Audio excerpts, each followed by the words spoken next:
कक्षा 8 के लिए इतिहास की पाठ्य पुस्तक हमारे अतीत पाठ 6 बुनकर लोहा बनाने वाले और फैक्ट्री मालिक भाग 3 का अध्ययन करेंगी। सूती कपड़ा मिलों का उदय। भारत में पहली सूती कपड़ा मिल 1854 में बम्बई में स्थापित हुई। कब हुई? 1854 में। ये कताई मिल थी। 19वीं सदी की शुरुआत से ही भारत से इंग्लैंड और चीन को होने वाले कच्चे कपास के निर्यात के लिए बम्बई एक महत्वपूर्ण बंदरगाह बन चुका था। बम्बई पश्चिमी भारत की काली मिट्टी वाली उस विशाल पट्टी से काफ़ी निकट था जहां कपास की खेती की जाती थी। जब वहां सूती कपड़ा मिलों की स्थापना हुई तो उन्हें कच्चा माल आसानी से मिलने लगा। चित्र को देखिए। एक कपास कारखाने में काम करती मजदूर महिलाएं सन 1900 के लगभग राजा दीन दयाल द्वारा लिया गया।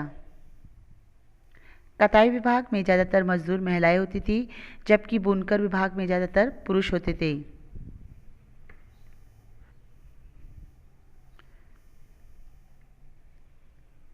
सन 1900 तक आते आते बम्बई से 84 कपड़ा मिलें चालू हो चुकी थी। उनमें से बहुत सारी मिलें पारसी और गुजराती व्यवसायियों ने खोली थी जो चीन के साथ व्यापार के जरिए काफ़ी पैसा कमा चुके थे। इस दौरान दूसरे शहरों में भी ऐसे कई कारखाने खोले गए।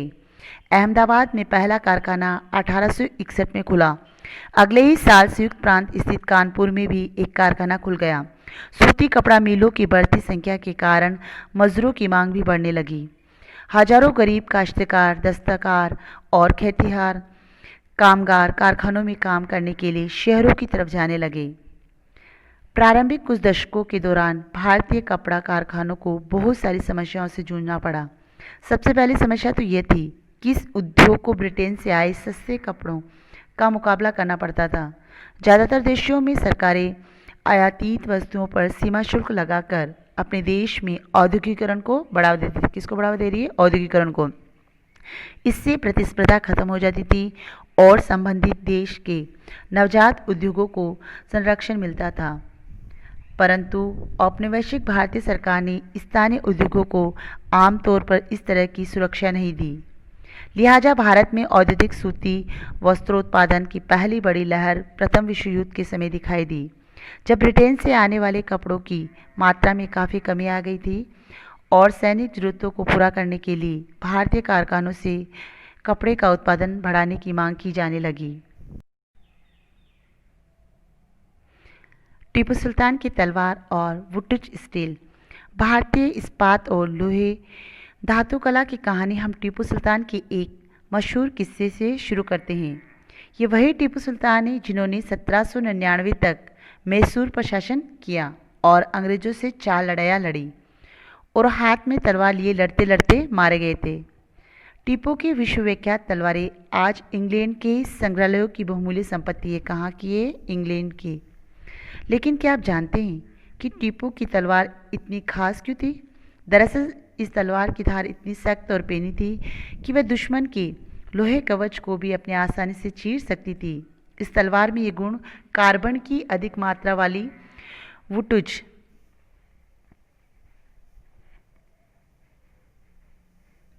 नामक स्टील से पैदा हुआ था जो पूरे दक्षिण भारत में बनाया जाता था। इस वुटज स्टील की तलवारें बहुत पेनी और लहरदार होती थी।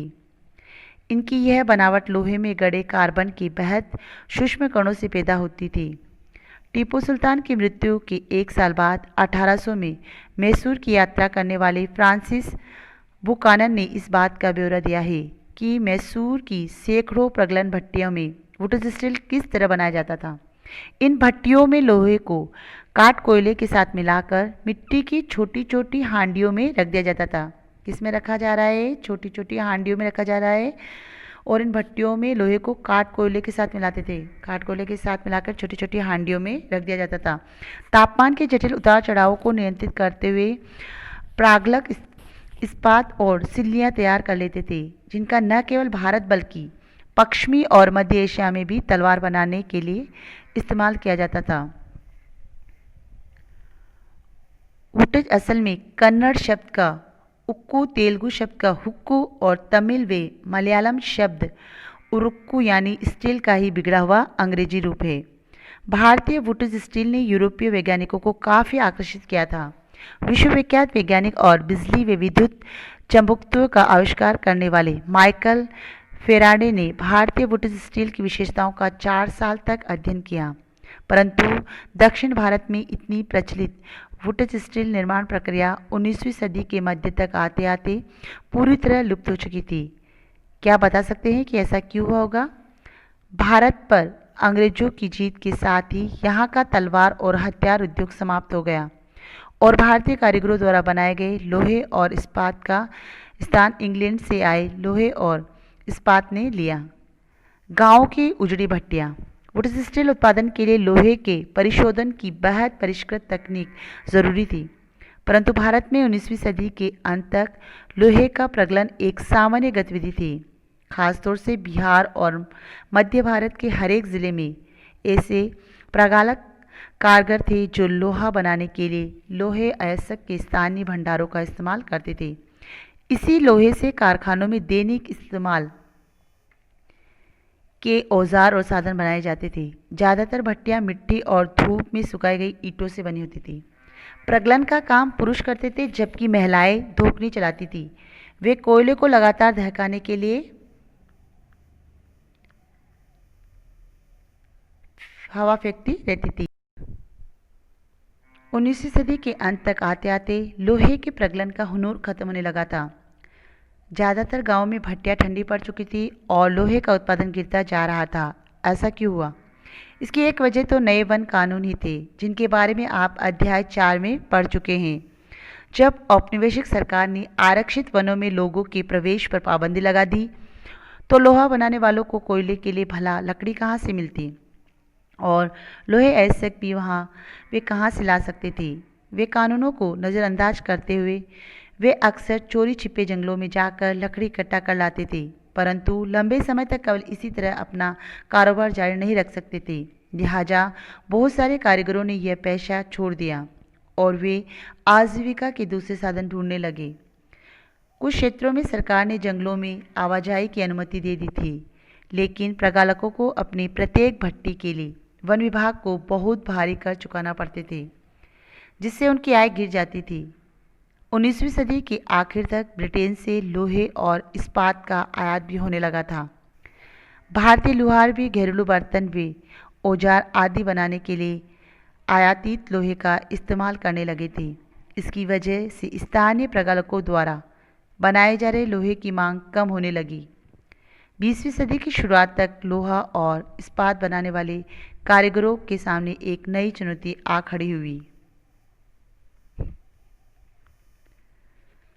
भारत में लोहा व इस्पात कारखानों का उदय। साल 1904 की बात है। अप्रैल के महीने में अमेरिकी भूवैज्ञानिक चार्ल्स वेल्ड और जमशेदजी टाटा के सबसे बड़े बेटे दोराबजी टाटा छत्तीसगढ़ में लोहा अयस्क भंडारों की खोजबीन करते घूम रहे थे। वे भारत में एक आधुनिक लोहे व इस्पात संयंत्र लगाने के लिए अच्छे लोहे अयस्क भंडारों की तलाश में कई महीने और काफ़ी सारा पैसा खर्च चुके थे। क्या खर्च कर चुके थे? पैसा। जमशेदजी टाटा भारत में बड़ा लोहे और इस्पात कारखाना लगाने के लिए अपनी संपत्ति का बड़ा भाग खर्च करने को तैयार थे, लेकिन इसके लिए पहली शर्त ये थी कि उम्दा लोहे अयस्क भंडारों का पता लगा लिया जाए। एक दिन कई घंटे तक जंगल की खाक छानने के बाद वेल्ड और दोराबजी एक छोटे से गांव में जा पहुंचे। वहां उन्होंने देखा कि कुछ स्त्री पुरुष टोकरियों में भरकर लोहा अयस्क ले जा रहे हैं। ये अग्रिया समुदाय के लोग थे। जब उनसे पूछा गया कि वे अयस्क कहाँ से लाए हैं, तो उन्होंने दूर स्थित एक पहाड़ी की तरफ उंगली उठा दी। वेल्ड और दोराबजी घने जंगल से होते हुए काफ़ी देर बाद थक कर उस पहाड़ी पर जा पहुंचे। पहाड़ी का अध्ययन करने के बाद वेल्ड ने बताया कि उन्हें जिस चीज़ की तलाश थी वह मिल चुकी है। राजारा पहाड़ियाँ दुनिया के सबसे बेहतरीन लोहे अयस्क भंडारों में से एक थी, लेकिन यह एक परेशानी थी। ये सूखा इलाका था और कारखाना चलाने के लिए आसपास कहीं पानी नहीं था। लिहाजा कारखाना लगाने के लिए सही जगह के बारे में टाटा की तलाश जारी रही। आगरिया समुदाय के लोगों ने ही लोहा अयस्क का एक और स्रोत ढूंढने में मदद दी, जहां से बाद में भिलाई स्टील संयंत्र को अयस्क की आपूर्ति की गई। कुछ साल बाद सुवर्णरेखा नदी के तट पर बहुत सारा जंगल साफ करके फैक्ट्री और एक औद्योगिक शहर बसाने के लिए जगह बनाई गई। इस शहर को जमशेदपुर का नाम दिया गया। इस स्थान पर लोहे अयस्क भंडारों के निकट ही पानी भी उपलब्ध था। यहाँ Tata iron and steel company की स्थापना हुई, जिसमें 1912 से स्टील का उत्पादन होने लगा। टिस्को की स्थापना बहुत सही समय पर हुई थी। 19वीं सदी में भारत आमतौर पर ब्रिटेन में बने स्टील का आयात कर रहा था। भारत में रेलवे की विस्तार की वजह से ब्रिटेन में बनी पटरियों की यहाँ भारी मांग थी। काफ़ी समय तक भारतीय रेलवे से जुड़े अंग्रेज विशेषज्ञ ये मानने को तैयार ही नहीं थे कि भारत में भी श्रेष्ठ इस्पात का निर्माण संभव है।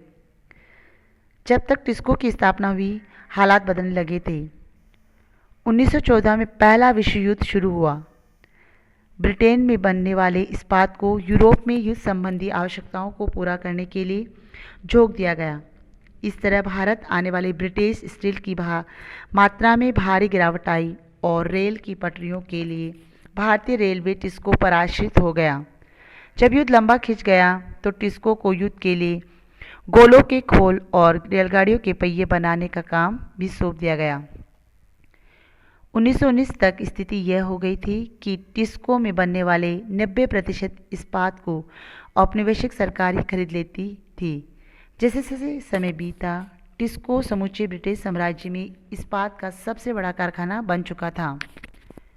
सूती कपड़े की तरह लोहे एवं इस्पात के मामले में भी औद्योगिक विस्तार तभी शुरू हुआ जब भारत में ब्रिटिश आयात गिरने लगा और भारतीय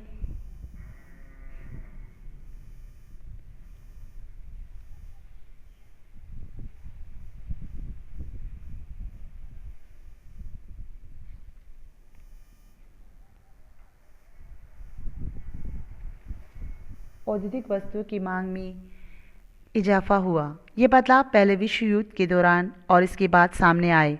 जैसे जैसे राष्ट्रीय आंदोलन विकसित हुआ, औद्योगिक वर्ग ताकतवर होता गया और सरकारी संरक्षण की मांग बुलंद होती गई। भारत पर अपना नियंत्रण बनाए रखने के लिए संघर्षरत ब्रिटिश सरकार को औपनिवेशिक शासन के आखिरी दशकों में इनमें से बहुत सारी मांगें माननी पड़ी। चित्र को देखिए।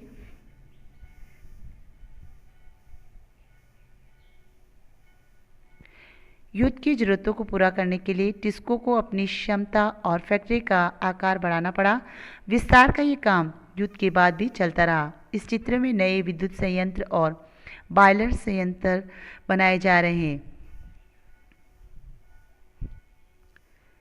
जापान में औद्योगिकरण की शुरुआती साल 19वीं सदी के आखिर में जापान के औद्योगिकरण का इतिहास भारत के औद्योगिकरण से बिल्कुल उल्टा दिखाई देता है। भारत में औपनिवेशिक सरकार ब्रिटिश वस्तुओं का बाजार बढ़ाना चाहती थी, इसलिए उसने भारतीय उद्योगपतियों की किसी तरह की सहायता नहीं दी। दूसरी तरफ जापान की सरकार ने अपने देशी उद्योगों को खुलकर बढ़ावा दिया। 1868 में जापान की सत्ता संभालने वाले मेजी राजवंश का मानना था कि जापान को पश्चिमी प्रभुत्व का सामना करने के लिए औद्योगिकरण के रास्ते पर चलना चाहिए। इसलिए उसने औद्योगिकरण को आगे बढ़ाने के लिए कई महत्वपूर्ण कदम उठाए। इसी क्रम में डाक सेवाओं, टेलीग्राफ, रेलवे और वाष्प चालित जलपोतों का विकास किया गया। पश्चिम से नवीनतम तकनीक का आयात किया गया और उसे जापान की ज़रूरतों के हिसाब से ढाला गया। जापानी पेशेवरों को प्रशिक्षित करने के लिए विदेशी विशेषज्ञों को बुलाया गया। निवेश के लिए सरकारी बैंकों से उद्योगपतियों को उधार शर्तों पर कर्ज दिए गए। सरकार ने पहले विशाल औद्योगिक शुरू किए और बाद में उन्हें सस्ती कीमत पर व्यावसायिक घरानों के बेच दिया। भारत में औपनिवेशिक प्रभुत्व ने औद्योगिकरण के रास्ते में बाधाएं पैदा कर दी थी, जबकि जापान में विदेशी कब्जे के भय की वजह से ही औद्योगिकरण को बढ़ावा मिला था। लेकिन इसका एक अर्थ यह भी था कि जापान का औद्योगिक विकास शुरू से ही उसकी सैनिक जरूरतों से जुड़ा हुआ था।